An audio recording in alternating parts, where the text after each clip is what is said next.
Hello and welcome to Norwich Talk for another loan roundup. We're going to take a look at how Norwich City's loan exports have been getting on in the month of March and telling you everything you need to know.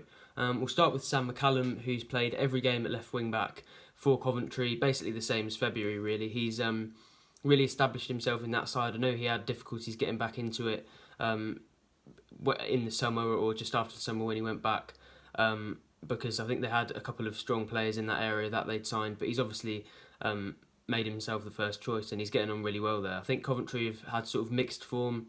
They do still find themselves in a relegation battle, but I think they probably feel that they were one of the favourites in that group of teams that could go down, and it's not really looking likely that they'll get relegated, but they do still have some work to do. Sam McCallum obviously playing in wing back, as I discussed in the last loan roundup. That's probably not great in terms of the continuity when he comes back into the Norwich side, but it's always a helpful part of development to play in different positions for players and to learn different things about how to play in those different areas. Obviously now he's back on his favoured left side rather than on the right where he started, which is more encouraging, and that's going to hopefully help him fit into the Daniel Farke side where he's more likely to play more. But apart from that, it's looking good for Sam McCallum. And we'll move on to Archie Mayer, who's continued to play well for Kings Lynn. They obviously can't be relegated now that the National League or the National Leagues North and South have been curtailed, so there's no relegation down to those leagues. Promotion is still going to happen up to League 2, but that's obviously not possible for Kings Lynn.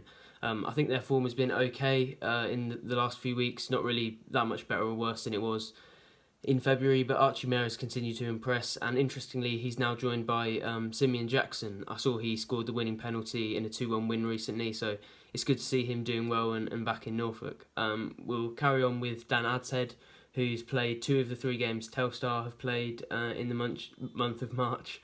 They only won once, and that was actually without Adshead, who I think in terms of experience it's been good for a young player like him to go and play regularly in the Eerste Divisie, which is the Dutch second division. That's obviously good for his career, but in terms of his performance it's not necessarily been it's not been overwhelming how well he's done.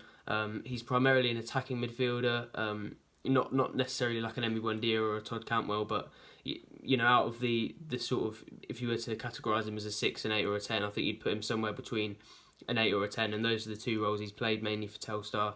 Only 3 assists and no goals this season, which isn't a great output for somebody in that position, but the experience is useful, and we know from when they signed him from Rochdale in 2019, we know there's high hopes for him. He's played for England at youth level, so hopefully he will realise that potential soon, and I think there is definitely still a chance that he comes through and plays really well for Norwich in the future. Moving on to Akin Famwo, who's back in the Charlton team after a bit of injury. They got a new manager. Obviously, Bowyer went to Birmingham after Ita Karanka left St Andrews, but Famwo is still rated highly by the new manager, and he's been in the team. He made quite a massive error in a recent game, which obviously it's not great for Charlton, but I think in terms of learning for the future, that is hopefully a good thing. It's not necessarily a good sign in terms of how good he is, but in terms of his own development, I think that will help him. He basically was close to the keeper, underplayed the back pass, and it was a tap-in from sort of 4 yards for the striker. I think that was against Wimbledon. I'm not quite sure. I haven't got that to hand. But yeah, it was. But yeah, it was. Apart from that, Famo has been playing well. He's played 5 in March, and yeah, it's looking good. He's, as I've said before, I think he's 22, and he's getting closer to the end of the sort of development stage of his career. So you'd hope he might be able to offer an option in January.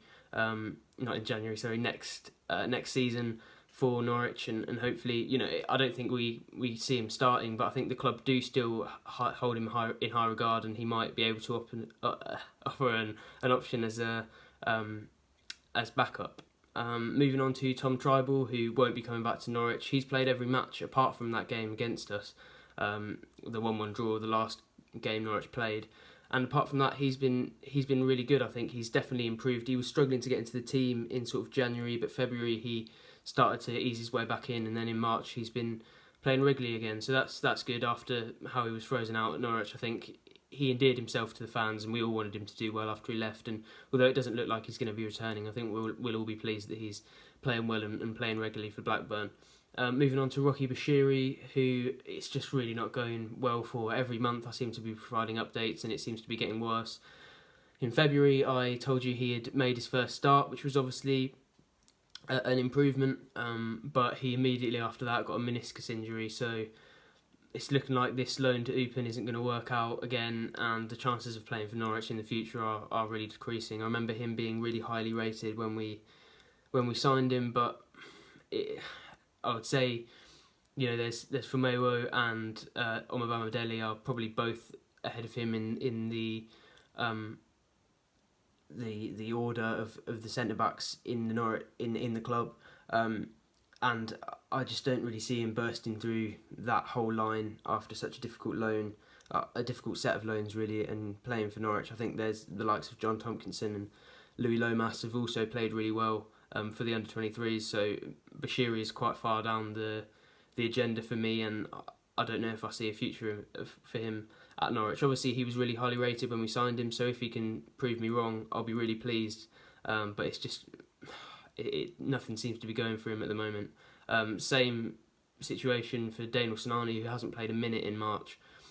That's increasingly looked like a gamble that hasn't paid off. I don't know what their plans are for him in the summer, but we signed him on a free. He's gone out on loan, not done too well, so I don't think they'll be too upset if it doesn't work out, but increasingly it's looking like it won't, which is disappointing. I remember the excitement when he signed, and quite a lot of fans getting really excited about that, so it's a shame that it's not worked out for him. Hopefully it will turn around, but again that's looking difficult. On to Tyrus Omotoye, who hasn't played in the last 4 games, but he's back in the squad now. I think he was out of the squad for a while at the start of March, but as I said with him in February, he's so young that even being left out of the squad and learning that you need to work hard to get back into it is a learning curve, and everything, all these experiences will hopefully improve him in the future. Obviously we want to see him on the pitch, and selfishly you want to see him scoring great goals and you want to see what he's all about, but in terms of his development, I don't think the club will be overly upset that he's seen these sort of obstacles in his way and he's had to come through those. He's obviously now back in the squad, which is a good sign, and hopefully he can crack on from now on. Another striker, Josip Dudomic, he scored his first goal for Rijeka, his new club. Absolutely fantastic goal. I think the video is on YouTube somewhere. If you look for Rijeka and then delve somewhere deep into their videos and look for the highlights, I managed to find it, and it was an absolutely fantastic goal, really worth a watch. And I think most Norwich fans, given his contributions and the sort of goals that he scored for us, will be surprised by that goal, but I definitely was. But it's good to see him back on the score sheet. He had a great career before he came to the club, provided us with that great moment at Tottenham, and you never want to see a player doing badly, so it's good for him that he's sort of getting back on track. He does still need to do a bit more if he's going to get a good move in the summer, but good signs from him. Tim Closer is another one of those who isn't going to be coming back, but obviously he'll probably be remembered as a sort of lower level legend at the club, so you want to see him doing well, and he has played 23 consecutive 90 minutes for Basel, who haven't been having a great season as a team. They are obviously used to dominating the Swiss league, but they've really struggled, and I think it's young boys that are leading the pack this time. But they had a shaky month in March, but we all mainly care about just Tim Closer, and he's continued to play, so he must be doing pretty well. Having looked at their record, there seems to be a lot of goals conceded, but I don't know if that's just the way they play. If they play attacking football and that leaves them open at the back, that might be what it is. It might be more of a tactical thing than poor performances from Closer, who seems to be liked there and is doing well. Obviously starting every game for 23, every game, 23 games in a row is a really good sign, and we're obviously pleased for him. So that's a quick roundup of how most of the significant loanees from Norwich are doing. I also didn't mention Louis Thompson, who's been doing really, really well for MK Dons. I think they've won 4 in a row and he's been involved in them, but I think we all know that that's a sort of Carlton Morris situation where they're just running his contract down and he's going to leave. So apart from that, we've got pretty much all bases covered. Philip Heiser is another one of those. He's been doing well. He's going to leave, but yeah, apart from that, it's looking okay. The players who it's not going great for are thankfully young enough that it's hopefully a learning curve. For the players that it's going well for, it's really encouraging to see them doing that, and hopefully they can show signs of that in a Norwich shirt at some point. Thank you for watching. I'd recommend going and looking at Ben's transfer videos. I think there's 3 up now, and they're really good and really informative about some players who you might not know too much about, but Ben goes and gets all the facts, and hopefully, you know, at least one of those will end up being a Norwich player in the future, and we will have learned about that from those videos. So go and watch those videos. They're a really good watch. Thank you for watching this one, and we'll see you soon.